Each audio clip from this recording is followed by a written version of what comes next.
മോളെ പരീക്ഷയൊക്കെ കഴിഞ്ഞ ദിവസമാണ് വ്യാഴാഴ്ച അവൾ പാറിപ്പറക്കുന്ന കണ്ടില്ലേ. അവൾ 3ാം ക്ലാസ്സിലാണെങ്കിലും 3ാം ക്ലാസ്സുകാരിക്ക് അവളുടെ എക്സാംസ് ഇമ്പോർട്ടൻറ്റും വളരെ ടഫും കഷ്ടപ്പെട്ട് പഠിച്ചതുമാണ്. അപ്പോൾ നമ്മളതുപോലെ ഏൽപ്പിക്കണ്ടേ? മക്കളെ നിലക്ക് നോക്കുമ്പോൾ അവരെ ഫ്രീ ടൈം സ്റ്റാർട്ട് ചെയ്യണം. അതൊന്ന് ആഘോഷമാക്കാൻ ഓണത്തിൻ്റെ തിരക്കുകൾ അവഗണിച്ച് ഞങ്ങൾ ബീച്ചിലോട്ട് വന്നിട്ടുണ്ട്. മോൾക്ക് ബീച്ച് ഭയങ്കര ഇഷ്ടമാണ്. ഈ തിരക്കിലും എങ്ങനെ എത്തിയെന്ന് വെച്ചാൽ കാറ് വീട്ടിൽ വെച്ച് 2 വീലറിൽ അങ്ങോട്ട് പോകുന്നു.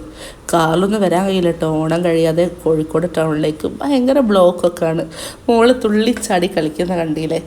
അവൾ ഇന്നും ഇതേപോലെ സന്തോഷത്തോടെ ഇരിക്കട്ടെ എന്നാണ് എൻ്റെ ഇക്കാക്കൻ്റെ ആഗ്രഹം. ആ കാണുന്ന പട്ടം പോലെ മോള് മലയാളം മീഡിയത്തിലാട്ടോ പഠിക്കുന്നത്, ഇംഗ്ലീഷ് മീഡിയത്തിലല്ല. മാതൃഭാഷയിൽ പഠിക്കുന്നതിൻ്റെ സുഖം വേറെ തന്നെയല്ലേ. മനസ്സിലാക്കാനും എഴുതാനും ഒക്കെ എന്തിനാണ് ഇപ്പോഴേ മക്കൾക്ക് സ്ട്രെസ്സും സ്ട്രെയിനും കൊടുക്കുന്നത്? നിങ്ങളുടെ അഭിപ്രായം എന്താണെന്ന് പറയണം കേട്ടോ.